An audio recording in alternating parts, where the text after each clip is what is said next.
우호적인 칼럼을 써줬기 때문에 감사해서 초대한 걸 수도 있고요.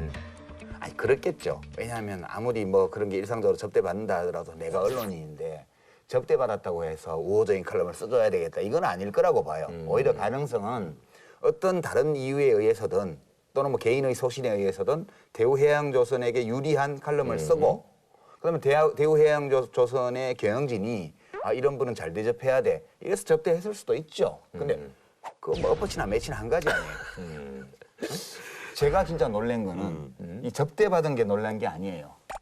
대우해양조선이라는 국민 세금이 들어가서 살려놓고 국가가 지분을 많이 가지고 있는 회사잖아요. 이 회사의 고용사장 아니에요. 전문 CEO예요. 남상태 씨가. 네네. 간 사람이 그냥 1등석 타고 가면 되지. 일반 민항기에. 무슨 전세기를 동원하고. 그다음에 새삼스럽게 그런 말을 해요. 아니 그거는 진짜 이 사람은 사실상 반공기업에 해당하는 두 분이 이런 화를 내는 회사의 포인트가 많이 다르시네요. 근데 보니까. 어떻게 이럴 수가 있냐고요. 지금 대우해양조선 직원들이 지금 아니 다 해보... 그 자가 얼마나 엉망이었으면 대우조선 해양의 분식 규모는요 우리나라 모든 기업에서 역사상 최고의 분식입니다. 그러니까요. 아니 자기가 혼자 일군 개인 회사, 삼성그룹 이건희 회장이 전세기 동원했다. 욕하는 사람 아무도 없어요. 저는 욕 안 한다고 봐요. 근데 대우조선해양이잖아요. 망했던 기업을 국가가 살려놓은 기업 아니에요. 어떻게 이게 국민재산인데 국민재산을 관리하라고 보낸 전문 CEO로 간 사람이 어떻게 이런 짓을 하냐고요. 언론인 접대 문제 이전에.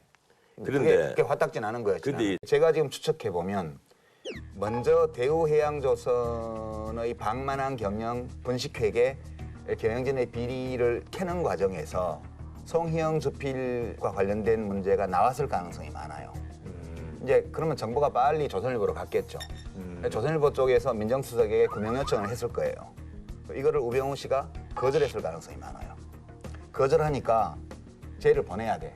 이렇게 해서 진경준과 연관시키고 그다음에 처가 땅 문제를 터뜨리고 이렇게 해서 우병우 씨를 공영으로 밀어넣는 특종 보도를 조선일보가 하기 시작해요.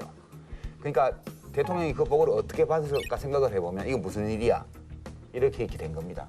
그런 나쁜 고난을 무릅쓰고 가야 돼요. 근데 이렇게 나온 거라고 저는 봐요. 그러면 이제 아까 그 말씀하신 게 그 의도가 여기 예, 이제 유 작가님 말씀하신 예. 송희영 구하기에서 아니 출발한 요 거라고 얘기도 생각하세요? 있습니다. 요것도 예. 하나의 단초가 됐어요. 아. 근데 사실은 이건 그 거대한 어떤 대권 차기 주자들의 파워 게임과 연결이 돼가는 문제입니다. 아 이제 변호사님 그렇게 보시고요. 그래서 그 말이 나온 거예요. 부패 기득권 언론과 좌파들. 언론에 굴복하지 말라는 거예요. 이래서 이제 지금까지 과정에서 쭉 왔는데 문제는 우병우가 계속 나오지 않습니까? 또 나온 게 또 까고 계속 양반처럼 계속 나온단 말이에요. 아는 얘기도 있고, 계속 나오는데 이제 보호를 못할 단계까지 딱 왔는데 이대로 가면 이제는 문자 그대로 청와대가 흔들릴 판이 돼버렸단 말이에요. 예. 이러니까 이 김진태 의원이 어떤 뭐 개인적인 영향이 많아서 이 자료를 다 받았겠어요. 총대를 맨 거예요. 사실 한 10일 전부터 이런 얘기들이 계속 떠돌아다녔거든요. 알만한 사람은 다 알고 있었잖아요. 우리가 지난주 술집 녹화하기 전에 이미 대충 그런 얘기들 오고 갔는데. 우리끼리 얘기했잖아. 예, 그러면. 그때 얘기 안 했어요 저한테는요. 안 했어요? 예. 저한테 뭐 얘기 안 하셨어요. 그런데 이래서는 안 되겠다니까 김진태 의원이 총대를 메고 어제 국회 직론관에서 터뜨렸단 말이에요. 근데 저기 오늘 송희영 씨 예, 요것도 계속 실명을 터뜨렸죠. 했는데 그래서 송희영 주필이 사유했죠. 바로 이제 보직을 예. 사퇴했죠. 근데 사유했죠. 김진태 의원이 가지고 온 그 많은 자료들은 어디서 왔냐? 저는 민정수석실에서 온 거라고 봐요. 뭐 사진까지 예. 요트 사진, 뭐 비행기 안에서 찍은 사진, 요트 안에서 찍은 사진, 호텔 사진, 뭐 해변에서 찍은 사진. 해변에서 찍은 사진 다 있어요. 그거는 기본적으로 압수수색에서 나온 물건이에요. 네? 지지부진 한 10년 이렇게 돼 있는데 그래 좀 탄력이 받는 게 아니냐. 그래서 강원도 쪽에서는 또 이제 강원랜드가 있으니까 이게 또 이제 그리고 또 도박 중독이 심각한데 이거 어떻게 해야 되냐 뭐 이런 얘기들이 있어요. 정말 또 단두대를 받아놓고 싶어져요. 저도 그래요. 정말 화가 나요. 화가 난다는 이 것은 서명한 분들 중에 네. 나하고 친한 분들이 몇 분 있어요. 네네네. 근데 참 봉사를 구분해서 말씀을 드리자면 통계가 강원랜드 보면 지금 100일 이상 출입하는 사람이 2,165명이나 되고 최대가 180일이죠? 50일 이상 출입한 사람이 9,500명이란 말이에요. 그거 사는 거지 그 정도면 2달씩 가 예, 있으면. 사는 거거든요. 예. 2달 넘게 가 있으면 그것 때문에 이미 가정은 파괴됐다는 얘기예요. 예. 자기 재산만 날아가는 게 아니란 말이에요. 그렇죠. 이 아버지가 그렇게 폐인이 돼버리면 가까운 사람들한테 어머니는 다 보증 주고 줄여버리고. 뭐 보증 세우고. 근데 지금 쉽게 말하면 깔구리로 끌고 되는 사업이잖아요. 절대 망할 수 없는 사업입니다. 그렇죠. 카지노 산업은. 확률상 기계가 도박장 열어놓은 사람이 돈 따게 돼 있어요. 근데 이제 이분들도 이제 그런 욕을 먹을 줄 알면서도 이제 하는 이유는 있잖아요. 그래서 뭐 지역 경제 활성화시키고 이건 뭐 무슨 지역 경제 활성화가 돼요 이걸로? 중국 사람들이 좀 와서 좀 카지노도 좀 하고 뭐. 내국인이 들어가죠. 첫 번째는 내국인도 있죠, 이것이 이제 뭐. 보세요. 우리 가정을 파괴하기 때문에 문제가 있는 것이고 네. 두 번째는 법의 형평성 문제가 나와요. 우리 외국 나가서 도박해도 처벌하고 친구들끼리 모여가지고 몇 차례 모여서 고스톱 치지 않습니까? 뭐 담은 판돈이나 한 돈씩만 나누고 하면 그거 판돈 1억 되는 거 예. 시간 문제예요. 그럼요. 한 판에 100판 치면 계산하거든. 곱하기 100을 예. 하기 때문에. 그래서 상습 도박으로 처벌해 버린단 말이에요. 네. 그런데 이 카지노에 들어가면요. VIP를 믿는 데가 있습니다. 하룻밤에 몇 억을 잃어요. 네네네.